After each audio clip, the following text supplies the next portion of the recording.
Noong kasagsagan sa galit ni Aling Adionisia sa mga pastor na nakapaligid kay Manny Pacquiao, nabanggit niya si dating born-again pastor Noe Dora na iharap sa mga pastor na, nakapaligid kay Pacquiao. Lumabas na rin sa prayer room si Mami D. Una, kalmado pa ito pero naging emosyonal din at isinisi ang pagkatalo sa pagbabago ng reliyon ni Pacman. Kumanda mo, pastor! Si Pastor Noe, yon ay tumutukoy kay Pastor Noe Dora, dating born again. At ayon kay dating Pastor born again Noe Dora, nakaharap niya yung mga nasa paligid na pastor ni Manny Pacquiao at mismo si Manny. Pag ato na ko ni Brother Manny, ginan ako, pag atuban ko sa mga pastor na ko, anong kamo may magbuot pastor? Sa mga pastor, ikay ka. So, yun ang pagharap niya. At ano ang resulta? Ito ang tatalakayin natin, mga kapatid. Sabi, nangako daw umano si Pacquiao na mananatiling Katoliko. Pag ato na ko ni Brother Manny, ginan ako, pag atuban ko sa mga pastor na ko, anong kamo may magbuot pastor? Sa mga pastor, ikay Katoliko. Siya, Katoliko ka, isa di. Ako'y Katoliko, di ba? Siya, paminaw pag sa akong isulti ha, kay ako'y Katoliko, di ka Katoliko. Okay, by the way, hihisgot na magod lamang kang Manny. Isipin nga si Manny nabalik na sa atong fold. So, ang tanong, totoo bang nabalik na si Manny? Si Manny ni ingon sa kuha nga magpabilin sa simbahang Katoliko, no? It was Manny akong gilauman nga barugan ni Manny ang iyaha nga desisyon pinagi sa grasya sa Ginoo. Sa pakipag-usap daw nila ni Manny Pacquiao, mga kapatid, sinabi nito na mananatili siya sa simbahang Katoliko. At ayon kay Bro Noidora, umaasa daw siya na yung pinag-uusapan nila ay panindigan ni Manny Pacquiao. Yung sinasabi na I am Christian Catholic, tumutukoy iyon, mga kapatid. Ngayon ko lang narinig na Christian Catholic ayon kay James Mama Mary San. Tumutukoy yon sa born again na niyakap niya, mga kapatid. Yung born again, dahil ang kanilang paniniwala kasi na ang Catholic hindi lang umano saklaw sa Roman Catholic, dahil para sa kanila ang Catholic ay universal. So, universal, at dahil sila'y universal din, therefore sila'y Catholic. Pero kung tingnan natin ang nakasulat, mga kapatid, sa The New Book of Knowledge Encyclopedia Volume 16 o Gloria Encyclopedia Volume 16, page 287, The History of the Roman Catholic Church, Greek Catholicos Universal, term generally applied to the divine society founded by Jesus Christ and endowed by the outpouring of the Holy Ghost on the day of Pentecost. Yung sinabi ni Manny Pacquiao na kung mamamatay siya, natitiyak niya na sa impyerno ang kaluluwa niya, dahil binanggit kasi niya yung mga kasalanan niya noon nang siya'y Katoliko. Una, di na kailangang yumakap sa ibang mga siktang tatag lamang ng tao upang iwanan ang tunay na iglesia na tatag ng ating Panginoon Jesucristo. Pag niyakap natin ang iglesyang o religion o sekta na tatag lang ng tao, mga kapatid, una, wala silang sakramento. Ikalawa, wala na sa kanila ang sacramentals. Sakramento at sacramentals, wala na sa kanila. Tinututulan nila yan. At ang napaka-importante na sakramento na tinututulan din nila sacrament of baptism sa mga bata, yung Eucharist at lahat itong 7 na sakramento napaka-importante sa buhay ng Katoliko. At dahil yung sinabi ni Pacquiao na kung mamamatay siya, matitiyak niya na siya ay sa impyerno kung mananatili tayo bilang mga Katoliko sa mortal na kasalanan. Pero kung ang mortal na kasalanan ay pagsisihan sa pamamagitan ng Sacrament of Reconciliation o Kumpisal, mga kapatid, ay mapapatawad po tayo kung meron talagang tama o tunay na act of contrition. Pero sa mga born again at sa iba pa mga sekta, isa sa kanilang tinitira na naon nating tinalakay ang Sacrament of Reconciliation na muli nating tatalakayin, mga kapatid. Bakit? Dahil nandito tayo sa Holy Week na. At inaanyayahan natin ang ating mga kapatid na magtanggap sa sakramento ng kumpisal. Ngunit, sa iba't ibang mga sekta, may mga talata sila na ginagamit, mga kapatid, upang tutulan, lalo na ang sa INC, na di na kailangan pang at di lang sa INC, kahit si Eliseo Soriano, di na kailangan pa na pupunta sa mga pare para mangungumpisal, direkta na lang sa Diyos. At isa sa kanilang ginagamit, yung awit 32:5. Mabuti, basahin po natin. Dito po sa awit 32:5, dito po sa salid na King James Version, ganito po ang ating mababasa. I acknowledge my sin unto thee, and mine iniquity have I not hid. I said, I will confess my transgressions unto the Lord, and thou forgavest the iniquity of my sin. Yan ang awit kapitulo 32 versikulo 5, mga kapatid. Ito po ay sulat ni Propeta David. So, sabi nila, di po ba malinaw yung nakasulat mismo sa Psalm chapter 32 verse 5 na yung kasalanan ay ikinubli o mano at sinasabi at ipinahayag ang pagsalangsang sa Panginoon at pinatawad o mano sa Panginoon. Kaya di na kailangan. Una, alam natin na ang doktrina di naman pinagtutulan ng simbahang Katoliko yung aral na Diyos lamang ang makapagpatawad sa kasalanan, mga kapatid. Di natin yan pinagtutulan. At nakasulat yan sa Catechism of the Catholic Church 1441. Only God forgives sin. So, dito na Diyos lang ang makapagpatawad sa kasalanan, pero tandaan natin na ang talatang awit o Psalm chapter 32 verse 5, mga kapatid, sulat yan ni Propeta David na sinasabing sa Panginoon magkumpisal ayon sa interpretasyon ng mga anti-Catholic.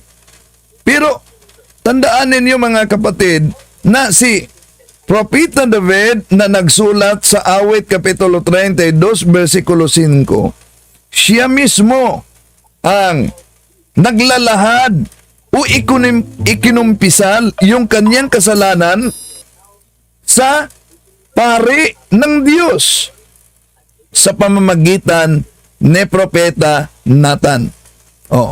Baka sabihin nila kung nandun pa sila, David, mali yang ginawa mo. Bakit ka dumaan kay Nathan? Dapat dumiretso ka na lang sa Diyos dahil ikaw ang nagsulat sa awit kapitulo 32 versikulo 5. Tingnan natin ang mabasa sa ikalawang Samuel kapitulo 12 versikulo 13 mga kapatid. Then David said to Nathan, I have sinned against the Lord. Nathan answered David, and the Lord on his part has forgiven your sin. You shall not die. See? Napakalinaw mga kapatid, batay mismo, tandaan nyo ang talatang ito, meron bang kontrahan? Walang kontrahan daw. Malinaw mga kapatid na si David mismo, ayon sa ikalawang Samuel kapitulo 12:13, pinatawad siya sa Diyos nung inlahad niya ang kanyang kasalanan sa pamamagitan ni Nathan. Si Nathan tao yan. Pari ng Diyos. Kaya malinaw na yung ipahayag ni David ang kanyang sulat sa awit kapitulo 32 versikulo 5, hindi yan mga kapatid explicit na sa Diyos lamang ilalahad o ikumpisal ang kasalanan. Bakit? Dahil nabasa natin sa ikalawang Samuel 12:13 na mismong si Propeta David ay nangungumpisal sa taong si Nathan, hindi direkta sa Diyos. Di po ba? Ganon din ang ginawa ng simbahang Katoliko. Kaya nangungumpisal tayo sa pari ng Diyos dahil napakalinaw mga kapatid na mula pa noon sa lumang tipan, ang pari ng Diyos ay may kapangyarihan sa pagpatawad ng kasalanan. Kung tingnan nga natin ang Leviticus kapitulo 19 versikulo 22, ito ang ating mabasa. And the priest shall pray for him and for his sin before the Lord, and he shall have mercy on him, and the sin shall be forgiven. See? Napansin niyo sa Leviticus kapitulo 19, meron talagang 19:22. Ang pari ang manalangin para sa kanya, para sa kanyang kasalanan sa harap ng Diyos. And he shall have mercy on him, and the sin shall be forgiven. Yan. Mali po ba yun mga kapatid dahil nakasulat sa Biblia na sa pamamagitan ng pari? Kaya nga, kung balikan natin ang Leviticus kapitulo 5 versikulo 5 hanggang 6, ito ang ating mabasa sa New American Bible. Then whoever is guilty in any of these cases shall confess the sin he has incurred, and as his sin offering for the sin he has committed, he shall bring to the Lord a female animal from the flock, a old lamb or goat. The priest shall then make atonement for his sin. See? Ang pari talaga ang mag-alay nito para sa kapatawaran sa kanyang kasalanan. Kaya batay sa dalawang talata, Leviticus 19:22, Leviticus kapitulo 5 versikulo 5 hanggang 6, dito makita natin mga kapatid na ang mga pari ay involved palagi sa kapatawaran ng kasalanan sa Diyos na nasa langit. Opo, totoo na Diyos lamang ang makapagpatawad ng kasalanan. Yun din ang paniniwala ng simbahang Katoliko. Pero Diyos din mismo mga kapatid ay gumagamit ng isang tao sa pamamagitan ng pari para kaniyang patawarin ang kasalanan ng mga tao.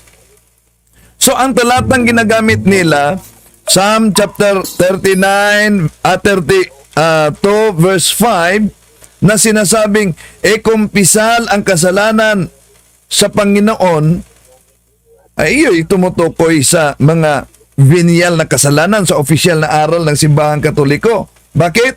Dahil alam natin na may venial, ibig sabihin venial sin, yun ay napakababaw na kasalanan, mga kapatid, na hindi gaanong mabigat. Kaya pwede itong ikumpisal, hihingi ng tawad direkta sa Diyos sa pamamagitan ng mataimtim na pagdasal o kaya pagsamba at paggawa ng kabutihan. Pero tandaan natin, kung ang kasalanan na nagawa ay napakabigat, yung tinatawag na mortal sin, ito, mga kapatid, ang oras na kailangan lumapit tayo sa pari at ilahad ang naturang kasalanan. Bakit? O, tingnan natin ang mabasa sa Biblia.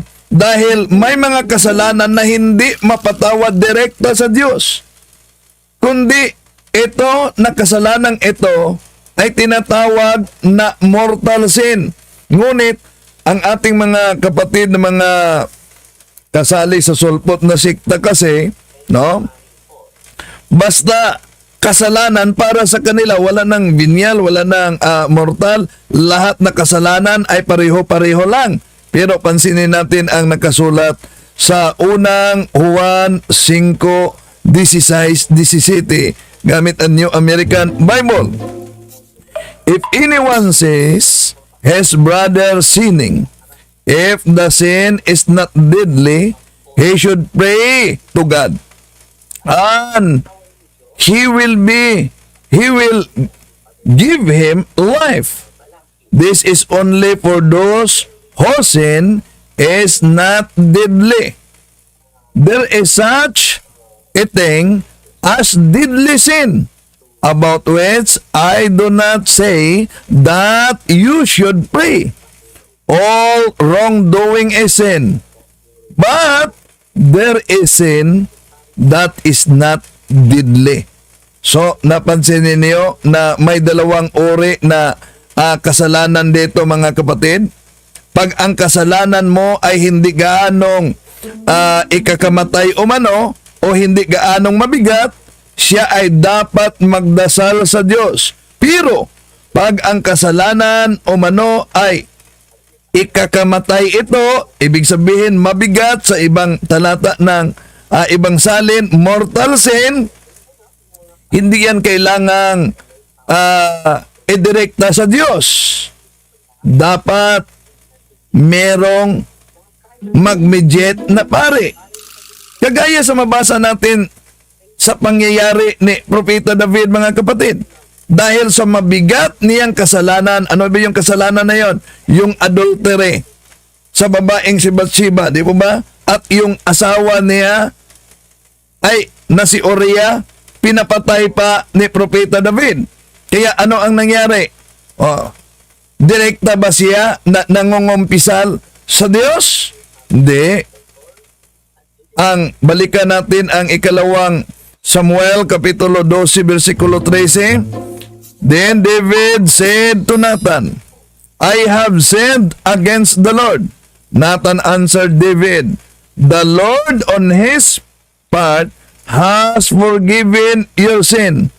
You shall not die. See? Yun ang mabasa natin na meron talagang pare, mga kapatid, na namamagitan. Pinatawad si David dahil sa taong namamagitan sa kanya na si Nathan. At kung balikan natin, iyon din ang nangyari nila ni Eliphaz noon sa Job kapitulo 42 versikulo 7 hanggang 9. Kung saan sabi ng Diyos, punta kayo kay Job dahil si Job na aking alagad ang aking pakinggan. Bakit kailangan pang pumunta kay Job kung ang konklusyon nito mga nagsusulpotang sikta direkta lang sa Diyos? Pero alam nyo, mga kapatid, alam nyo ba na itong mga kapatid, mabasa kasi natin na may pangungumpisal sa pari sa Old Testament. ano ang kanilang argumento tungkol dito? Boy, yung pari noon, yung pari noon sa Old Testament, hindi yan katulad sa pari ngayon. Na ang pari ngayon sa simbahang Katoliko walang asawa. At ang pari naman umano noon sa Old Testament may asawa. At may gagamitin silang talata nito. Eto. Bakit natin sinabing iba ang mga saserdote noon sa bayang Israel kung ihahambing sa mga pare ngayon ng Iglesia Katolika Romana? Kung iisa-isahin po natin, kulang po ang ating panahon. Ang isa po roon, ang mga saserdote doon sa bayang Israel noon ay may asawa at mga anak, gaya po ni Aaron. Ganito po ang ating mababasa sa Exodo 6, ang talata po ay 23. Napangasawa ni Aaron sa Elizabeth, na kapatid ni Naason. Okay, yan mga kapatid na Ose, napansin ninyo sa Biblia, ang mga pari noon ay may asawa. Pero ang tanong, ang pari ba ngayon ng simbahang Katoliko may asawa ba? Gagamitin nila yung aklat Katoliko na ang pamagat ay pananampalataya ng ating mga ninuno ni James Cardinal Gibbons na palagi nilang ginagamit para kontrahin yung lumang tipa na pare at yung mga pare ng simbahang Katoliko. Ito ang kanilang ginagamit. Ano naman ang kalagayan ng mga paring Katoliko? Sila po ba ay pinahihintulutang magkaroon ng asawa at mga anak? Hindi, kapatid na Michael. Ito po, babasahin natin dito po sa aklat ng Iglesia Katolika ang pananampalataya ng ating mga ninuno. Ang disiplina ng Iglesia Katolika ang tinutukoy, ay ipinatupad buhat pa sa pasimula sa pamamagitan ng pagbabawal sa mga saserdote. Ito po ang kanilang mga pare, na mag-asawa pagkatapos na sila'y maordinan. Yan mga kapatid. At ipapares nila dito yung unang Timoteo, Kapitulo 4, 1, 3 mga kapatid, na hindi pag-aasawa ay sa demonyo daw yon. Ito. Yung bang pagbabawal ng pag-aasawa, sana wag naman silang magdaramdam sa atin. Yan ba'y aral ng Diyos batay kay Apostol Pablo? Yan nga ang nakalulungkot, kapatid na Michael. Hindi po aral ng Diyos, kundi aral po ng demonyo. Dito po sa unang Timoteo 4:1 at 3, ganito po ang ating mababasa. Ngunit hayag na sinasabi ng Espiritu na sa mga huling panahon, ang iba'y magsisitalikod sa pananampalataya at mga kikinig sa mga espiritong mapanghikayat at sa mga aral ng mga demonyo na ipinagbabawal ang pag-aasawa.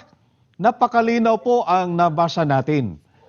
Ang aral na sinusunod ng mga paring Katoliko ay hindi po aral ng Diyos, kundi aral po ng demonyo. So kung di nyo pag-aralan ang ating pananampalataya mga kapatid at makinig kayo sa ganitong uri na propaganda ng anti-Catholic, delikado talagang maguyo kayo sa mga ngaral na ito. Kaya sasagutin natin punto por punto. Una, yung paggamit nila sa pananampalataya ng ating mga ninuno ni James Cardinal Gibbons, may pinutol sila dyan. Ano naman ang kalagayan ng mga paring Katoliko? Sila po ba ay pinahihintulutang magkaroon ng asawa at mga anak? Hindi, kapatid na Michael. Ito po, babasahin natin dito po sa aklat ng Iglesia Katolika ang pananampalataya ng ating mga ninuno. Ang disiplina ng Iglesia Katolika ang tinutukoy, ay ipinatupad buhat pa sa pasimula sa pamamagitan ng pagbabawal sa mga saserdote. Ito po ang kanilang mga pare, na mag-asawa pagkatapos na sila'y maordinan. Yan mga kapatid, may pinutol sila. Ang karugtong niyan, una, dahil sa kadalangan ng mga bukasyon sa hanay ng mga walang asawa, ang mga lalaki na may asawa ay pinapayagan na rin sa pagpapare, datapuwat. So, yon ay tumutukoy mga kapatid sa Eastern Churches. Hanggang ngayon, sa Eastern Churches ay yung mga pari nila hanggang ngayon. But they are united sa Roman Catholic Church dahil dalawa ang sentro, Eastern and Western Churches. Western, yung tumutukoy sa Roma. Eastern Churches, yun ay Alexandria, Constantinople, Jerusalem, Antioquia. Yun po ang Western Churches. At kung tingnan natin ang kasaysayan noon, mga kapatid, sa aklat na ang pamagat The Edge of Faith by Will Durant, page 44, ito ang mabasa natin. In the first 3 centuries of the Christianity, celibacy was not required of a priest. He might keep a wife whom he had married before ordination, but he must not marry after taking holy orders. And no man could be ordained who had married 2 wives, a divorce, or concubine. Yun ang mabasa natin sa kasaysayan. Parang inosente yata sila sa kasaysayan, mga kapatid, lalo na sa simbahang Katoliko. At ang Katolikong pari, mga kapatid, sa Roman Rite, yun ay tinatawag na Latin Rite, ang merong tinatawag na vow of celibacy. Ibig sabihin, yung Western Catholic na mas kilala na tinatawag na Roman Catholic Church, no, ay pinapayagan sila hanggang ngayon na mag-asawa ang kanilang mga kaparian. Baka inosente sila na, sa totoong kasaysayan, mga kapatid, hanggang ngayon. So ang mga kabilang sa Eastern Rites of the Catholic Church, mga kapatid, kadalasan ng mga pare, meron silang mga asawa. Ganon din po, mga kapatid, yung mga pare sa ibang denominations na nagbalik loob sa simbahang Katoliko. Sila'y pinapayagan, may pahintulot sila mula mismo sa Santo Papa na magpatuloy sila sa pagiging Catholic Church na kasapi sa Latin Rite, Roman Catholic Church, na kasama ang kanilang asawa at pamilya. Kaya meron tayo dito sa simbahang Katoliko na mga pare sa Romano Katoliko na may asawa dahil sila yung galing sa simbahang Protestante na nagpa-convert at bumalik yumakap sa simbahang Katoliko gaya sa grupo ng Anglican o Episcopalian priest. Baka inosente sila sa totoong pangyayari. Ngayon, dito naman tayo sa ginagamit nila, mga kapatid, na talata 1 Timoteo kapitulo 4 versikulo 1 hanggang 3. Yung bang pagbabawal ng pag-aasawa, sana wag naman silang magdaramdam sa atin. Yan ba'y aral ng Diyos batay kay Apostol Pablo? Yan nga ang nakalulungkot, kapatid na Michael. Hindi po aral ng Diyos, kundi aral po ng demonyo. Dito po sa 1 Timoteo 4:1 at 3, ganito po ang ating mababasa. Ngunit hayag na sinasabi ng Espiritu na sa mga huling panahon, ang iba'y magsisitalikod sa pananampalataya at mga kikinig sa mga espiritong mapanghikayat at sa mga aral ng mga demonyo na ipinagbabawal ang pag-aasawa. Napakalinaw po ang nabasa natin. Yan, malinaw talaga ang nabasa nila, mga kapatid, ngunit malabo ang interpretasyon Dahil ang tinutukoy diyan ni San Pablo ay hindi yan ang mga kaparian sa simbahang Katoliko. Ang tinutukoy diyan sa panahon ni San Pablo ay malinaw mga kapatid, yung tinatawag na Gnosticos. Yung Gnosticos, ang kanilang aral, marriage is wrong, free love and suicide are good, all animal foods are to be avoided. Yon ang opisyal na aral ng grupong mga Gnosticos noon at Albigensian heresy. Kaya mabasa natin yan sa Europe Before Modern Times by O'Brien sa pahina 362. They were called Albigensians from the town of Albi in France and were also known as Catharos, pure or Catharist. Some of their doctrines were all material things are bad, marriage is wrong, free love and suicide are good, all animal foods are to be avoided. So, yun ang konteksto sa kasaysayan mga kapatid. Pero ang konklusyon nila, basta walang asawa sa demonyo na yan, abay isip-isip naman pag may time. Bakit? May pagkakataon na ang Diyos mismo nag-utos na huwag kang mag-asawa. Saan yan? Kahit na sa lumang tipan. Ito mabasa natin Jeremiah chapter 16 verses 1 up to 2. This message came to me from the Lord. Do not marry any woman. You shall have sons. You shall not have sons or daughters in this place. Ngayon, kung hindi pag-aasawa ay sa demonyo, ibig ba sabihin na ang Jeremiah chapter 16 verses 1 up to 2 sa demonyo na yung utos ng Diyos, huwag kang mag-aasawa?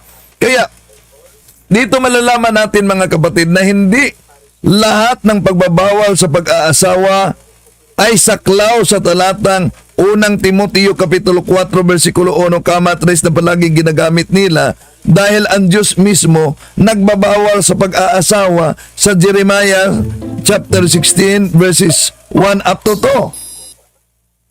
Ganon din ang mga pari sa simbahang Katoliko na kung hindi man sila nag-aasawa, sa tingin ng ibang mga sekta ay sa demonyo yan, pero ang dahilan ay para sa kaharian ng Diyos. Si San Pablo nga na nagsulat sa ginagamit nilang 1 Timoteo kapitulo 4:1-3, siya ang nagsulat yan, walang asawa. O, ito ang mabasa natin. Ito naman ang sinasabi ko sa mga walang asawa at sa mga biyoda, mabuti pa sa kanila ang manatiling walang asawa tulad ko. O si San Pablo mismo ang nagsabi niyan, mas mabuti pang manatiling walang asawa tulad ko. Bakit? O, ito ang kaniyang karugtong. 1 Korinto kapitulo 7 versikulo 35. At ito'y sinasabi ko sa inyo, sa inyong sariling kapakinabangan, hindi upang alisin ko ang inyong kalayaan, kundi dahil sa bagay na nararapat at upang kayo'y makapaglingkod sa Panginoon na walang abala. Yun pala ang dahilan sa di pag-aasawa, upang makapaglingkod sa Panginoon na walang abala. Ano pa ang kanyang pahayag? Sa 1 Korinto 7:32-34. Ito ang mabasa natin mga kapatid. Nais kong mailayo kayo sa mga alalahanin sa buhay. Ang pinagkakaabalahan ng lalaking walang asawa ay ang mga gawaing ukol sa Panginoon, kung paano niya mabibigyan ng kaluguran ang Panginoon. Ngunit, Ang pinagkaabalahan ng lalaking may asawa ay ang mga bagay ng sanlibutan ito, kung paano niya mabibigyang kaluguran ang kaniyang asawa. Dahil dito'y hati ang kaniyang malasakit. Gayon din naman ang pinagkakaabalahan ng isang babaeng walang asawa o isang dalaga ay ang mga bagay ukol sa Panginoon, sapagkat nais niyang maitalaga ang kaniyang katawan at espiritu sa Panginoon. Subalit, ang pinagkakaabalahan ng babaeng may asawa ay ang mga bagay ng sanlibutan ito, kung paano niya mabibigyang kaluguran ang kaniyang asawa. See? Napakalinaw mga kapatid. Kaya dito pa lang sa sinabi nila na sa demonyo na ang walang asawa, mali. At ito pa ang sabi ng ating Panginoon Jesucristo sa Matthew chapter 19 verse 12. For there are different reasons why men cannot marry. Some because they were born that way. Others because men made them that way. And others do not marry for the sake of the kingdom of heaven. Let him who can accept this teaching do so. So, ano ang sinabi ng ating Panginoon Jesucristo? Sino man na makagawa nito, siya ay makatanggap sa aking utos. Kaya napakalinaw mga kapatid. So, mag-ingat dahil daming nabiktima sa maling akala. Sinagot lang natin yung sinabi nila na sa demonyo ang di pag-aasawa, yung pagkakaiba umano sa pari noon sa Lumang Tipan at sa pari ngayon ng simbahang Katoliko, pero di nila matutulan na mula pa noon ang simbahan na tatag ng ating Panginoon Jesucristo walang iba kundi ang Iglesia Apostolika Katolika Romana. Ito ang tunay na Iglesia ni Kristo. So ayan po mga peers, sanay kapupulatan po natin ito ng aral, at kung nagustuhan niyo po ito, please like and share, ibahagi po natin sa mga kakilala po natin, and please don't forget to follow and subscribe po ng ating YouTube channel, Mr. Curious Catholic. Muli po, this is Mr. Curious Catholic, kasama po ninyo sa pagtatanggol ng ating simbahan. Pro Deo et Ecclesia. Sa Diyos po ang lahat ng kapurian. Hello mga kapatid, follow and subscribe Mr. Curious Catholic. Marami tayong matutunan, mapupuno po yung ating isipan sa mga katotohanan. Dahil ang katotohanan na magbigay sa atin ng tunay na kalayaan. God bless. Hello mga kapatid, inanyayahan namin kayo, huwag niyong kalimutan mag-subscribe sa kay Bro Dance Oberio, Mr. Curious Catholic. Marami kayong matutunan sa pamamagitan ng pagsubaybay niyan sa pagsagot sa pananampalataya na inaatake ng ating mga kapatid sa iba. Yung pananampalataya, and they are not only attacking the teachings of the Catholic Church, but proselytizing the good numbers of the Catholic. At sa pamamagitan sa pagsunutin niyo nitong Mr. Curious Catholic, Facebook page and YouTube channel, dami ninyong matutunan. Isabuhay natin ang ating matutunan. Pro Deo et Ecclesia.